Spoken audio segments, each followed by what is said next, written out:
Hello and welcome to the Gaggle War Challenge, and if necessary, destroy media narratives. I'm George Szamuely. With me today, of course, is co-founder of the Gaggle, Peter Lavelle. So, Peter, we've talked about this before, but the campaign that the government of Zelensky has been waging against the Ukrainian Orthodox Church has been gathering momentum in recent months. And now the government appears to be on the brink of outlawing the church altogether. And actually, this is all being cheered on by the West. You know, its famous values, go quickly out of the window because when you're doing anything that's detrimental to Russians or anything that's, somehow belief systems of Russians, anything goes. So I want to just point to a recent article in Politico. We often talk about Politico because, when we want to point to the scumminess of Western media, it's hard to get scummier than Politico. And so that we, for masochists, yes, they do it fluently, George. Yes. They do it fluently. So you want to get the worst possible scum. That's Politico. So I want to just show you this.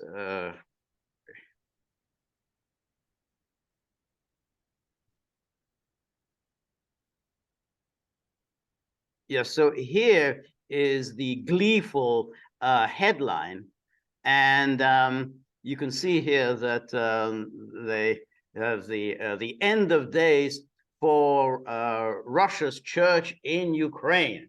So you can see the malevolent glee, which the end of days for Russia's church. Of course, it isn't Russia's church. It's not Russia's church. God, what a god-awful title. Right. It belongs to the faithful. It belongs to the Orthodox. It's not Russians. Exactly. And then the Ukrainian authorities are considering banning the Moscow-tied, again, Moscow-tied Ukrainian Orthodox Church. And again, the reporters who write this, they have no interest at all in Christianity or religion, let alone orthodoxy or anything that pertains to the issues of people's beliefs. They just want to hit Russia. Anything that hurts Russia, they're happy to do it. So you want to piss on priests, great. That's good. So as long as you can vaguely tie the priests to Russia. So President Putin's decision to invade Ukraine has triggered many unintended consequences, from prodding Sweden and Finland to join NATO to turning Russia into a pariah state. And now to the list can be added the wrecking of the Moscow-tied Ukrainian Orthodox Church, once a useful Kremlin tool of influence.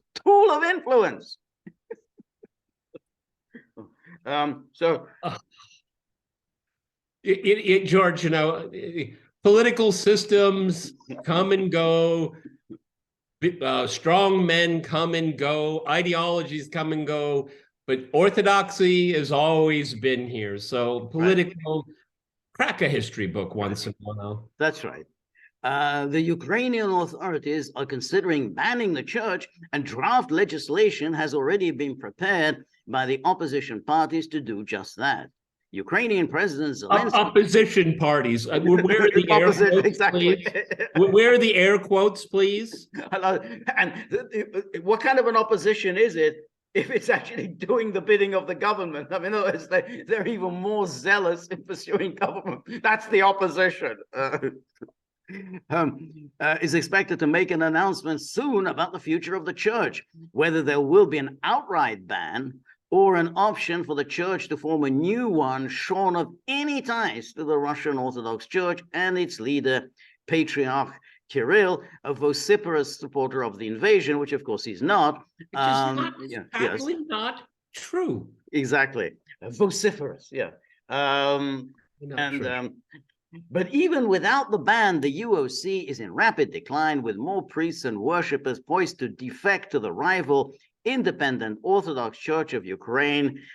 Since the invasion, more than 200 parishes have switched allegiance. Many others are planning to defect, but are facing obstacles from the UOC authorities, which are trying to block them, including the Church of Archangel Michael in the village of Zadubrikva in the southwest of Ukraine. And we should remember these 200 parishes is nothing. I mean, the number of parishes that the actual Ukrainian Orthodox Church has is far outnumbers that. So that's just, it sounds like a lot, 200, it's nothing. Yeah, well, and I'm sorry, George, have switched allegiances. We don't know the circumstances. First of all, if it's true, we don't even know the circumstances. What, arresting people, right. Detaining people, right. Drafting them into the military. I mean, there's no context to this here, so right. I would tell our viewers, don't take it. Not at all. Not at all. And remember, we've already seen that priests have been arrested and imprisoned.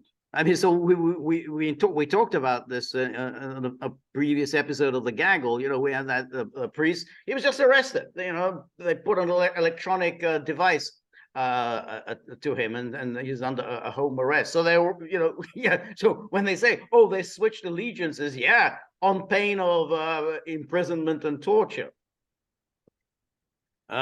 Last week, the community of St. George Cathedral in Lvov voted to leave the UOC. In March, hundreds of the church's priests were ordered to leave the Kiev-Pechersk Lavra, 11th century Orthodox monastic complex, and one of the most revered sites of Orthodox Christianity. Control of the Lavra's Dormition Cathedral was transferred fully to the independent church in time to conduct last weekend's Easter services. Transferred. It was transferred. They arrested the priests, imprisoned them, kicked everyone out, and then it was transferred. And so the under secular control, it was secular authorities that determined this here. That is a gross violation of the relationship the Orthodox Church has in Ukraine and in Russia, by the way. Right. The legality of it is about as pale as my skin, okay? Right, exactly. Many UOC Lavra regulars just carried on as normal and worshipped as they and their families have always done at the cathedral raised by the Red Army as it retreated in 1941 and rebuilt in the 1990s. You know, they had to get in this thing about the raising by the Red Army. How do they know that? I saw images of this. Carried on as normal. I don't think wailing, crying. Yes. Refusing to enter the cathedral. That's normal. Okay, that's all normal. Okay, that's right. Thanks for the code. Thanks. And you saw, you know, footage of the attacks on the faithful. I mean, you know, physical attacks on elderly women who were opposed to this. I mean, if you're going to get physically attacked and abused and spat at, yeah, you might not show up. Oh, everything continued as normal. No, I mean, yeah, the people who were afraid of getting beaten up didn't show up, but everything was normal. No problem here. Well, I'll tell you one thing that is normal. There is, unfortunately, in recent history, when I go back 100 years, of harassment of believers by secular governments. Some of them are fanatically anti-religious. Right. In this case, it's a fanatically race-driven, yes, nationalistic-driven. These people have seen it before. And you know, George, they survived. They will survive. Yeah. Outside the cathedral, they lined up and accepted the blessings of the OCU priests as they sprinkled holy water on the baskets full of homemade Easter bread and other foods. And they worshiped inside, standing under golden chandeliers, breathing in sweet incense, murmuring prayers, and taking part in the elaborate Orthodox ritual with stern saints looking down from gold-bordered icons. Now, you know, remember this Politico reporter, he doesn't know the first thing about any of this. I mean, he's not interested in any of this, but he's giving this lyrical description. Travelogue. Yeah, travelogue. Travelogue, exactly. It reads like a travelogue, you know, with this sweet incense. And the expulsion from the Lavra of Moscow-Tide monks. Moscow-Tide. They have no basis at all of saying this is Moscow-Tide. Oh, Moscow-Tide. They're appealing the decision before the court. What are they? Are they like on a leash or something? Yeah, what is yeah. On their wrist, around their neck? Are they in a brace? I mean, right. Right. Okay. Yeah. And also, it's even bizarre, when you have priests, clerics. What does it mean to say they're Moscow tied? I mean, that's not the way they're thinking. I mean, they don't think it goes, well, I got my ties in Moscow. I got to think about Putin and Lavrov and Shoigu. I mean, that's not the way they think. That's not what priests do. That's kind of not really their calling.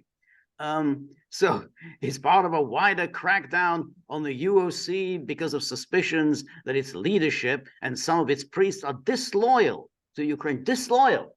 They are disloyal. Imagine by being disloyal, they deserve to be imprisoned. If you are disloyal, and again, nice sort of shades of, go back to the Middle Ages, shades of going back to the time of Henry VIII when you were suspected of being disloyal to the monarch.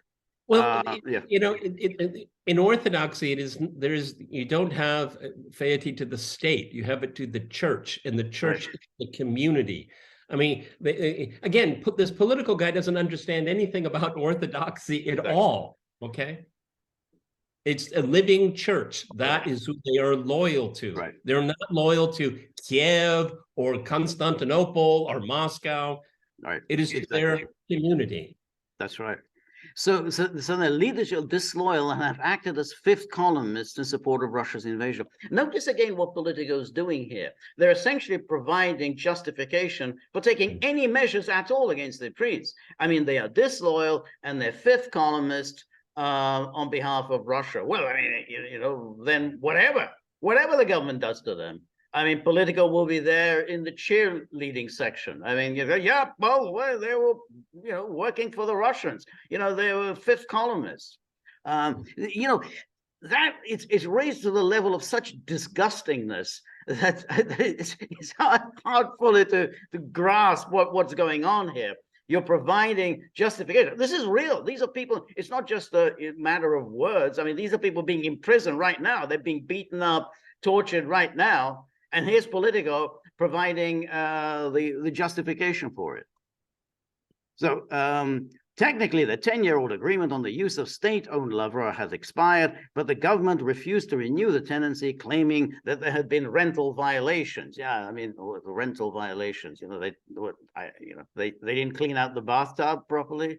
Oh yeah, well, I mean, it is a typical landlord-tenant dispute, George. Yeah. Okay, thank you, Politico, again for debasing. Yes. Okay, thank you. Yeah. Ukrainian Orthodoxy splintered in 2018 into two competing churches. Well, no, it was engineered by the United States, by Pompeo.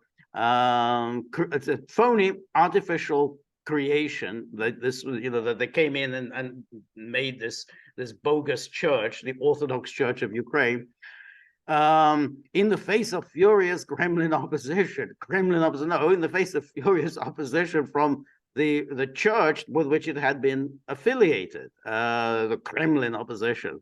OCU was granted ecclesiastical independence by the Patriarchate of Constantinople a year later, which he has no authority to do, because that's not how the Orthodox Church works. There is no hierarchy and matters of liturgy, theology, or organization. It's entirely, the churches themselves govern themselves. This Politico writer has a cartoonish understanding of Catholicism, right? Okay.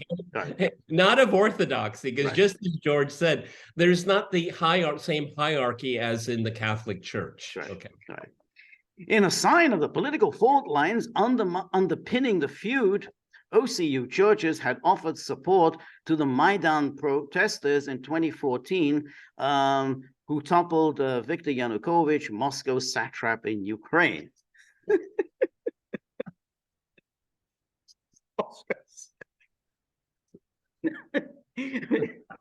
That's a good word, but okay. It is a good word. Yeah, I like this kind of satrap. Yeah, that's a nice old-fashioned word. Now we even a cursory acquaintance with Yanukovych would know that he spent his time distancing himself from Moscow. I mean, he's like we know everything from his relationship with Paul Manafort They were, he was taking Manafort's advice to orient himself towards Washington and forget about Moscow. And Yanukovych was pursuing that policy, which may explain why Russia wasn't really that enthused about supporting him in 2013, 2014. But the idea, Moscow satrap in Ukraine. It's one of the most stark misnomers of Ukraine's recent history. Even people that are sympathetic to the chronology of the Maidan coup, overthrowing democratic elected government, a lot of them still say, and Viktor Yanukovych, pro-Russia. No, that's what got him in trouble, is that he was trying to equidistance himself he was trying to get the best deal he could from the Europeans and from the Russians. Ukrainians have a tendency of doing that, okay? Yeah. And he wasn't adept at doing it, okay? And then his interlocutors in Europe, the day after the coup, they washed their hands of him, okay? Right. Exactly. And he fled for his life, yes, right. Okay? Yeah, exactly.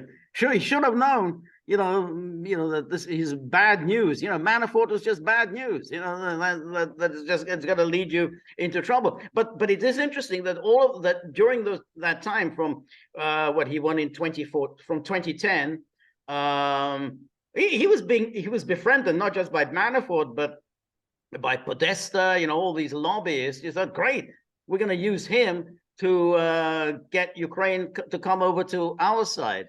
And he went along with that. And as you say, he wasn't very good at it. Well, I mean, it was the European Association Agreement, okay? Right. And you have to remember that Ukraine was desperately short of foreign reserves, and what the Russians stepped up and said, look, we'll make a deal with you, $15 billion, we'll tide you over, we're going to break it down into 3 different tranches. Right. And, he was interested in it because when the European Association Agreement was presented to him, it was like 1,500 pages. Now, I can imagine this going, okay, but where's the money? I mean, there's no money in this for me. There's no money for Ukraine here, okay? That's right. And that's when he started saying, I don't know, this is for me. And the Russians are offering me, some bridge financing to get me through this here. And that's when his backers in the West said, no, it's a civilizational choice. You have to choose. And they started killing people. It's very funny that the fact that the Russians offered him money is always taken as evidence of Russia's malevolent intent. Russia interfered in this process. It was all Russian, directed, well, you offered him money. I mean, that's what you do. The Russians knew what Yanukovych was about. They offered him money. Yanukovych needed the money. And in any case, that didn't change anything fundamentally for Yanukovych. All Yanukovych did was simply to put off into the into the near future the further negotiations on the agreement. He didn't say, that's it, I'm out of here. I'm not interested in this agreement anymore. He just said, I'm not ready to sign. You're not offering me anything, so why should I sign? Well, I mean, his government accepted $5 billion of the 15, okay, which. I think it was a European Arbitration Court said that, yes, you have to pay it back. But it was a payment to Yanukovych, and I said, well, read the agreement. Wasn't to him personally. See, again, this is the type of political people at Politico always say that. Oh, but he was paid off by the. No, it wasn't. His name isn't attached to it at all. Okay, to the Ukrainian state. Right. Yeah. No, exactly. And so then he goes on, in the past, Zelensky's government has been hesitant to move against Moscow's church in Ukraine, not wanting to cross any lines on freedom of religious expression. Heaven forbid, right? We don't want to cross lines there. We don't want to go here. This is because we believe in separation of church and state. We don't want to mess around with, freedom of religious expression or fall foul of the European Union or international norms on protecting worship. When has the European Union ever done anything to protect religious worship? I must have missed that, that news item. The European, we can't put up with this. We have to have freedom of religious worship. I mean, like all the times when they were denouncing Bashar al-Assad, I don't remember them ever saying, at least see it's a multi-denominational country, unlike the people who are up against Assad, who are going to close down all the churches immediately as their first plan of action. And it is wanted to avoid offending the church's adherents, acutely aware that within the ranks of its priests and worshippers are plenty of patriotic Ukrainians, some fighting on the front lines against the Russians. That's when they're sort of beating them up and spitting on them. That you can see how respectful they are. Well, I mean, but see, isn't this kind of just a secular genuflect? I mean, of course, the Zelensky government supports, freedom of religious expression. I mean, this for me is shameful, because they're saying, of course, they believe this here, and then they talk about what is actually happening, which is what they claim and what they're doing are two very different things. Right. And this is just a very, very dishonest way of saying they're on up. Don't worry. That's right. That's right. Well, I mean, that's it. That's the way you do these things is you make all these proclamations, and then you kind of when you look at the reality, say, oh no, we definitely we don't make anything like this. So you probably saw Alexandria Ocasio-Cortez. She basically says Tucker Carlson should be taken off the air. And then when you ask her, so does this mean that you're in favor of censorship? Oh, no, I'm against censorship. No, we can't have censorship. But you just said you think Tucker Carlson should be taken off the air. That doesn't mean I'm against censorship. Well, I mean, the embedded in Western institutions is there shouldn't be religious tests. Well, this is the ultimate religious test. Okay. Of course. And Washington is paying for it. Of course. More than 50 priests at the latest count are being investigated for collaborating with Russian forces. That's 50 priests. That's quite a whack. Collaborating. Imagine they're collaborators. One of the most notorious is Father Mykola Yevtushenko, who is alleged to have collaborated with the Russians during their savage 33-day occupation of Bucha, offering benedictions to the occupying soldiers and urging his parishioners to welcome the invading forces.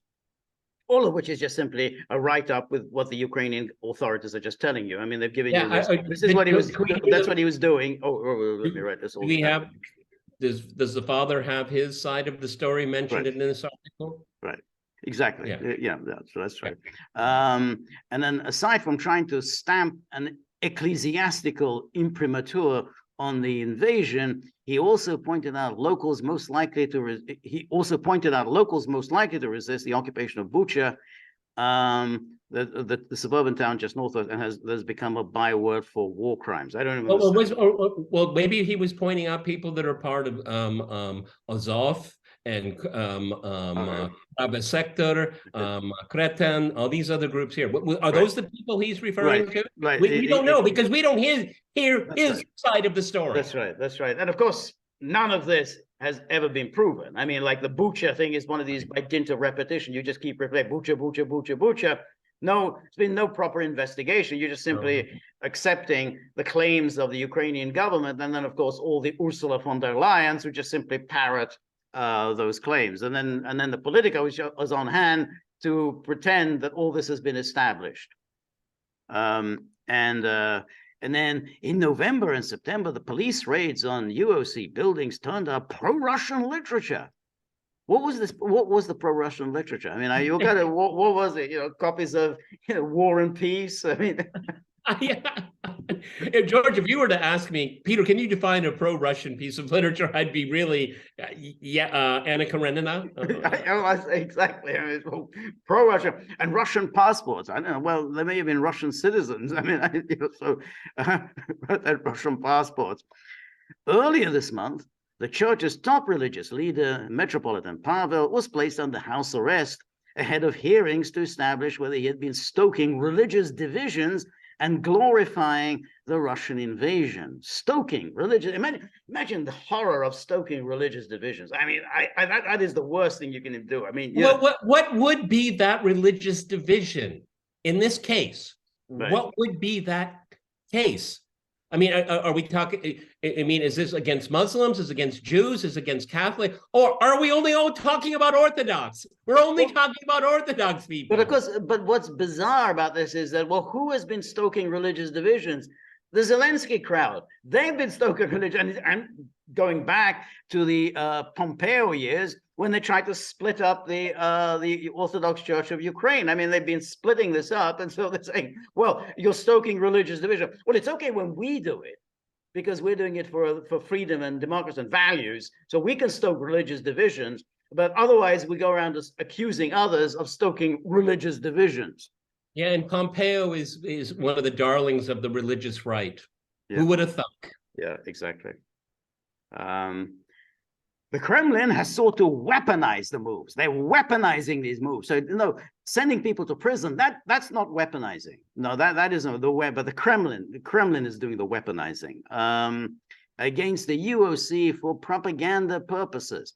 In midweek, Western media, including political and human rights organizations, came under an assault of thousands upon thousands of spam bot emails claiming to come from ordinary Russian citizens expressing deep concern about Ukraine provoking interreligious war.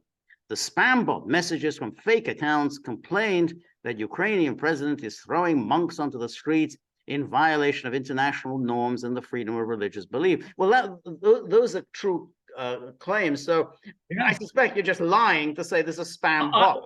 Well, I have seen photographs and videos. Now, it's possible. It's within the realm of possibility. It was all choreographed. It's possible, but looking at them, George, extremely unlikely. Yes, okay. Yes. But I love the spam bot. Well, this can't be genuine. It have to be spam bots. You know, that's hey, we're getting thousands of emails. Our computer system isn't able to cope because we're getting so many. Oh, spam bot. Why would I guess they have Bellingcat working on this one. Exactly, Bellingcat is on the case. You know. So, you know what this demonstrates. I mean, I suspect that they will ban this Orthodox Church, and I imagine the end game is probably just to eliminate Orthodoxy altogether from Ukraine. I mean, that's the end game. I'm not saying it's going to succeed, but that's what the West would probably like, kind of unite all the religions into kind of one kind of ecumenical, ubiquitous church of Ukraine, get all the uniate churches involved, the Catholic Church, and then there'll be just nothing. It'll be completely meaningless. You know, and again, part of the Western project, which is eliminate Orthodoxy altogether, will have been realized. And Zelensky will be happy to go along with it. Yeah, yes, I think formally, institutionally, that's exactly what they want to do. I mean, we saw this isn't just in the last few weeks. I'm glad that George has brought up that when Pompeo was Secretary of State, he claims this to be his brainchild. And Jeffrey Piat is also involved in this. He was the ambassador to U.S. ambassador to Ukraine during the coup. Yeah. But history tells us a very different outcome here. The church will go underground. It has survived underground under many turbulent times in the history of the church and the Orthodox communities. They know how to survive, and it is, you know, it's one of the things that's really hard to convey to Westerners that have been so secularized. Has been, I'm around Orthodox people, and people don't talk about Russia or the patriarch or, you know, this branch or that branch. That's not part of the belief. It's completely different than what is being portrayed here. Yes. Okay. There are plenty of Orthodox people here that are heartbroken that they're fighting their brethren in Ukraine because they're Orthodox people. Okay. It's not about politics and about states. It's about community. And that's what it's all about. And the absolute dishonesty of that political article about how, you know, the patriarch in Constantinople make, you know, well, so what? I can make a proclamation too. It has the same meaning. Not at all. A couple of things strike me. So first of all, this gives you a good sense of the scum that we're dealing with. I mean, these people who are in power in Kiev are truly scum, and really, you know, one has to say that they need to be removed from power. Well, the West knows how to pick them, George. We know how to pick them. We know how to pick them, exactly. You know, always the worst people, the worst fanatics. And that, of course, does remind us of Syria. And, remember when Jake Sullivan, I think he emailed Hillary Clinton and said gleefully, Al-Qaeda is on our side in Syria. He didn't mean this in any ironic way. I mean, he meant, yeah, hey, we're with Al-Qaeda in Syria. So we are aligning ourselves with the worst absolute scum fanatics against a secular government that protects all of the religions and has a long tradition of protecting all of the religious denominations, and is actually home of the oldest Christian communities in the world. I mean, they were there from the beginning, and these are the people that the West, the values West, is aligning itself with. And it tells such a dishonest story about what's going on in Ukraine. Again, opposition parties are proposing. I mean, I don't. This guy must be just this, complete idiot. Okay, every single institution that the West claims to support is being destroyed in Ukraine, or has been destroyed in Ukraine. Yes. Okay. Yes. And freedom of speech, freedom of assembly, freedom of religious expression. We can go on and on and on. They're all gone. Right. They're all gone. They're all gone. Complete media control. Okay. And dissent. Well, that's one of those things. What was it? It's like saying, what is pornography? I know when I see it. So the political commissars, I know it when I see it. Dissent. Right. Okay. Yeah. No due process. Right. Right. Okay. Yeah. And another thing that has been going on since 2018. This is also a land grab and an asset grab. Okay, yeah, exactly. Because it's a 2-for-1. You break up the Orthodox community, and you get some nice real estate. Okay, right. Yes. And maybe you redesign the church for your own palace or something like that, or just tear it down and sell it to people like that work for Hunter Biden. Okay, yep. I mean, this is also an asset grab. Yeah, absolutely. Because, as George has pointed out, these are parishes. Again, it's so decentralized orthodoxy. Okay, yep. And it's easy to pick them off one after another. Okay, yes. And so it is really devious on so many different levels. And there's, we're not fanboys or anything, but only one person in mainstream media talked about it. It's Tucker Carlson. He's the only one that mentioned it. Okay, that's right. That's right. As I say, it's part of a pattern. And and then compare it with Russia. I mean, imagine all the preoccupation of the Western media about the crackdown on a political expression in Russia. This gets either no coverage or very positive coverage, a la Politico. But what churches are being closed down in Russia? I mean, has any church been closed down? I mean, any mosque, any synagogue, anything at all? Any priests being locked up? None. Well, I don't know, George. I can't show you because the window's in the wrong direction. But I live in a brand new apartment complex, and they built an Orthodox church, a very nice one, actually. Why? Because it's a new community, and they need to attend to their flock. Okay, mosques are being built. Orthodox churches are being built.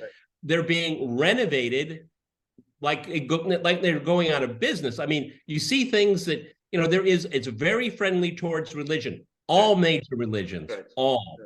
Right, exactly. So they've cracked down on all political opposition parties. They've cracked down on opposition media. Now they're closing down the churches, and then the Western publicists like Stoltenberg, who say, "Oh, Ukraine is a vibrant democracy. It's the free world versus the totalitarian Russia." They just say, repeat this, and the media just say, repeat this nonsense.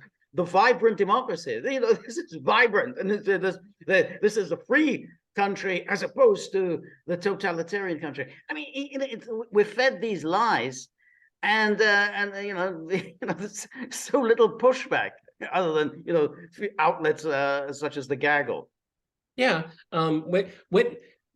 Ukraine, in the eyes of people like Politico, is a mirage, and it is a reflection of what they want to see, and what to see themselves in. Right. Do you think people at Politico give a hoot about Orthodox people? Of course not. Okay. Oh, these primitive, stupid, dirty people. Okay.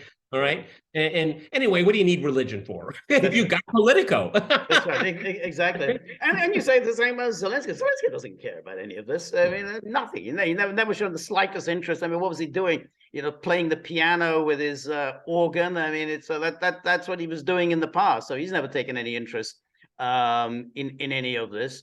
And so, you know, he's happy to go along with the West and kind of anti-Orthodox agenda, always good value.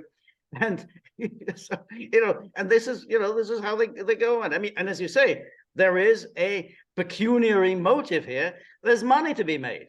You know, you start closing down. Who's going to oppose it? I mean, even if you oppose it, you know, hey, these are just pro-Russian. You know, then they can close it down, sell off the land, you know, get some of the treasure, sell that off. There's money to be had here.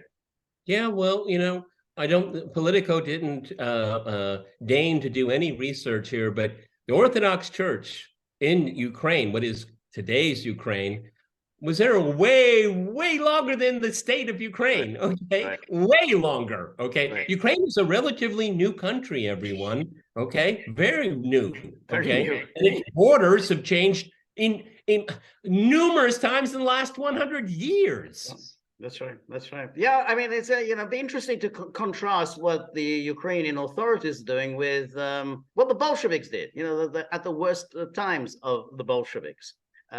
Because there were actually times when the Bolsheviks took a rather benign view towards the church. I mean, you know, like in Stalin's later years, he actually took a benign view of the church. And then, as you say, Khrushchev kind of reverted back to the anti-Orthodox campaign. But Zelensky is reminding us of the worst times of the Bolsheviks.